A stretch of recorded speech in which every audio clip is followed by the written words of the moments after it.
Dear students, आज मैं start करने जा रही हूँ आपकी थर्ड यूनिट। देखिएगा क्या है आपकी यूनिट का नाम, classification of elements, classification of elements and periodicity in properties. देखिएगा बेटा ध्यान से, क्या है आज का टॉपिक हमारा, classification of elements and periodicity in properties. ये आज की हमारी यूनिट है। आपकी कौन सी बच्चों, यूनिट 3 आज हम स्टार्ट करने जा रहे हैं।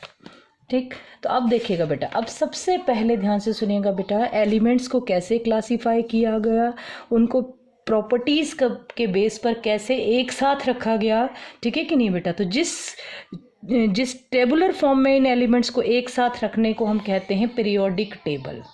Clear students. तो देखिएगा सबसे पहले आज मैं आपको बताने जा रही हूँ इसमें पहला टॉपिक, पीरियोडिक टेबल। क्या होती है आपकी पीरियोडिक टेबल, जरा बच्चों प्लीज ध्यान दीजिएगा। It may be defined as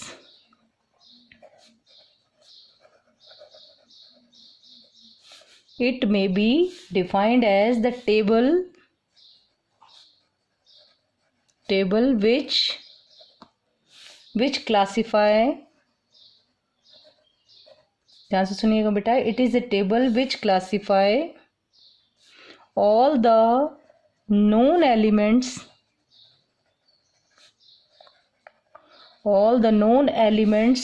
in accordance with their properties,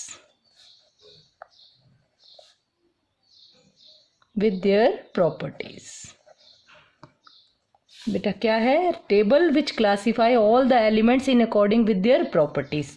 जो एलिमेंट को क्लासीफाई करती है उनकी प्रॉपर्टीज के अकॉर्डिंग, देयर प्रॉपर्टीज इन सच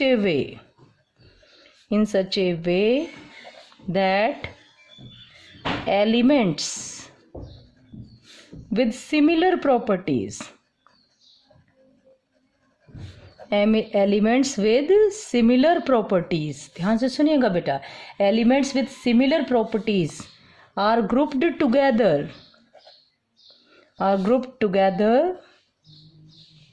देखिएगा बेटा, are grouped together, ध्यान से सुनिएगा बेटा, grouped together in the same vertical column,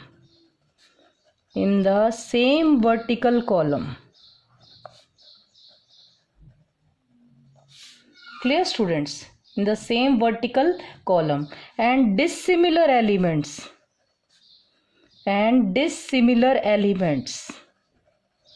और जो एलिमेंट्स जिनकी प्रॉपर्टीज सेम नहीं होती हैं, and dissimilar elements are separated from one another,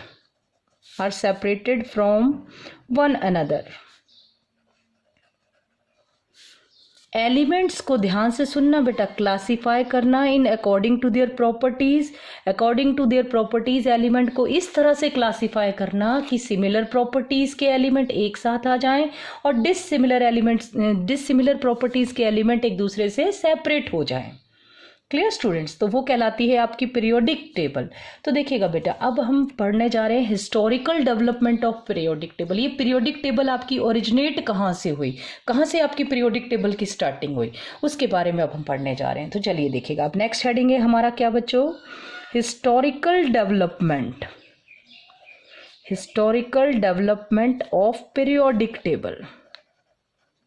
क्या हिस्ट्री है पीरियोडिक टेबल के बनने की, कैसे आपकी पीरियोडिक टेबल बनी, जिसको हम कहते हैं historical development of periodic table. तो देखिएगा, बहुत सारे अटेम्प्ट किए गए पीरियोडिक टेबल को बनाने के लिए।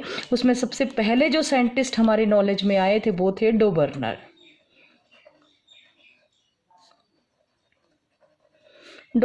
ट्राइड्स, क्या थी हेडिंग, डोबर्नर ट्राइड्स। डोबर्नर ने बेटा ट्राइड्स बनाए, क्या थे देखिएगा, ध्यान से सुनेगा, क्या किया उन्होंने, he arranged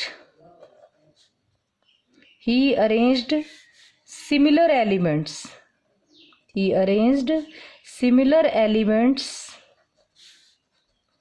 in a group of 3. He arranged the similar element in a group of 3 and showed that and showed that their, ध्यान से सुनिएगा, showed that their atomic weight were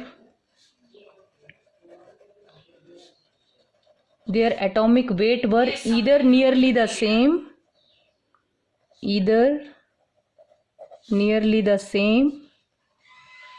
ध्यान से सुनिएगा बेटा, either nearly the same and, या और बोल सकते हैं, और the atomic weight of the middle element, atomic weight of the middle element is the arithmetic mean,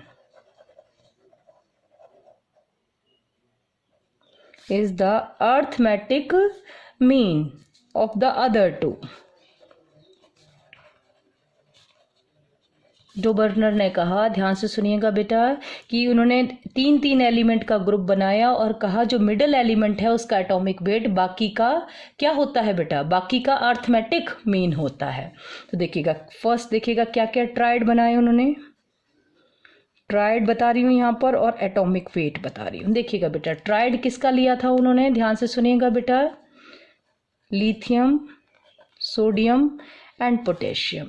आपको पता है एटॉमिक वेट 17, पोटेशियम का होता है आपका 39, इनका अर्थमेटिक मीन लेंगे हम, ठीक है ना स्टूडेंट्स। तो वो आ जाएगा atomic weight of approximate middle element, that is 23। आगे देखिएगा और कौन सा ट्राइड बनाया उन्होंने, chlorine, bromine and iodine.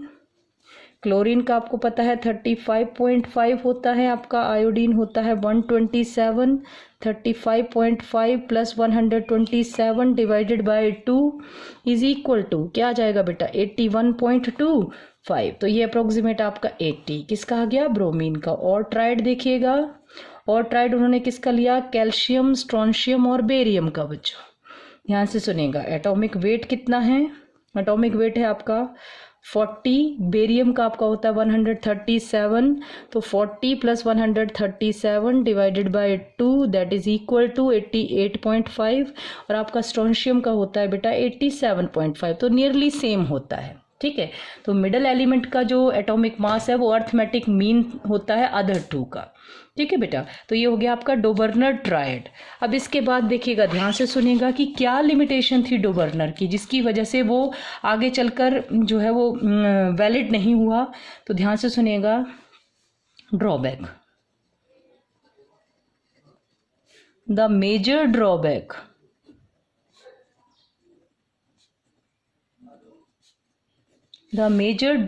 of Dobereiner classification,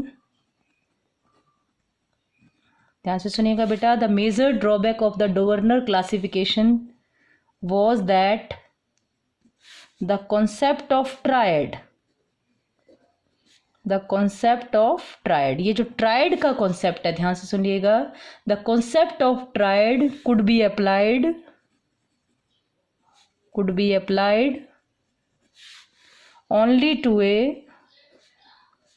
to a limited number of elements,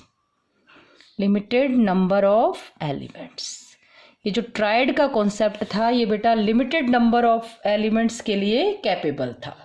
समझ में आया आपको, डोबर्नर ट्राइड का जो कॉन्सेप्ट था वो लिमिटेड नंबर ऑफ एलिमेंट्स के लिए आपका एप्लीकेबल था, सारे एलिमेंट्स के लिए एप्लीकेबल नहीं था। क्लियर हुई स्टूडेंट्स मेरी बात, चलेगा। इसके बाद आपका सेकंड कॉन्सेप्ट आता है Newlands law of octaves.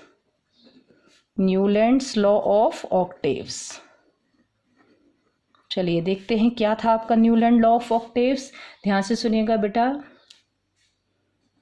According to this law when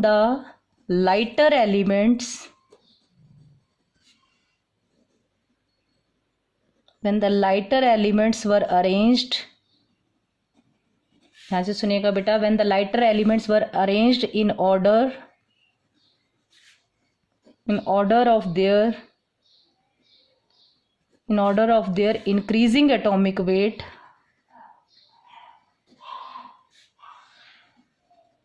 in order of their increasing atomic weight. Increasing atomic weight में हमने उनको अगर अरेंज किया, the properties of every eighth element,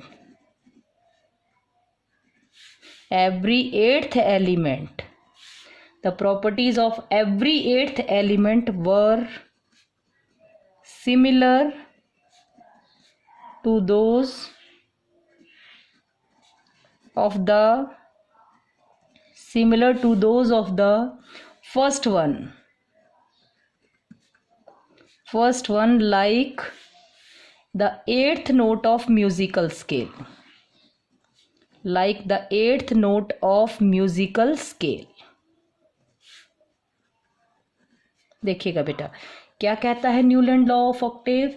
Newland law of octave कहता है कि अगर हम एलिमेंट को अरेंज करें in the increasing order of their atomic weight, then every eighth element has the properties similar to the first one, like the eighth note of the musical scale. कैसे देखिएगा, ये दिया बच्चों मैंने सीरियल नंबर और ये लिखे आपके elements.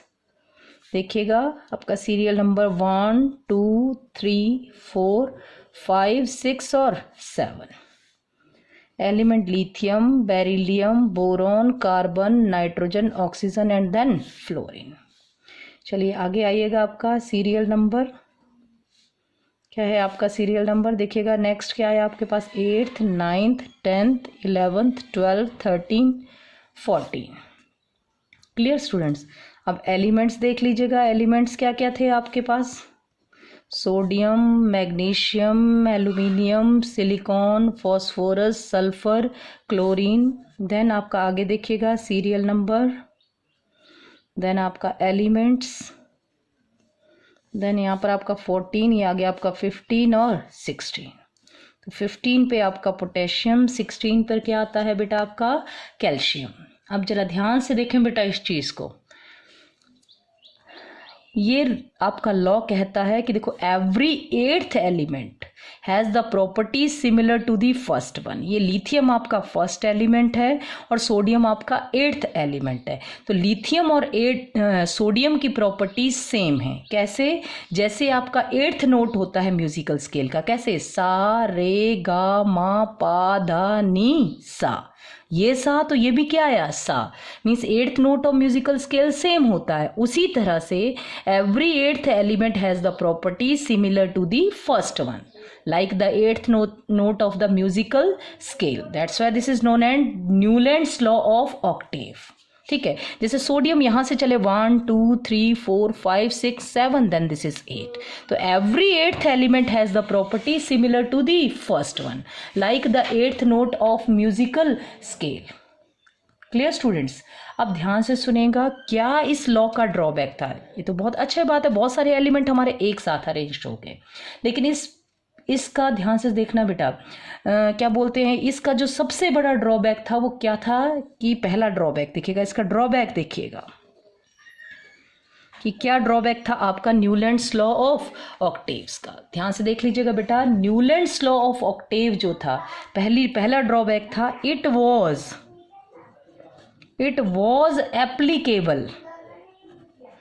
was applicable to only lighter element. It was applicable to only lighter elements. ये सिर्फ किसके लिए एप्लीकेबल है? लाइटर एलिमेंट्स के लिए, having atomic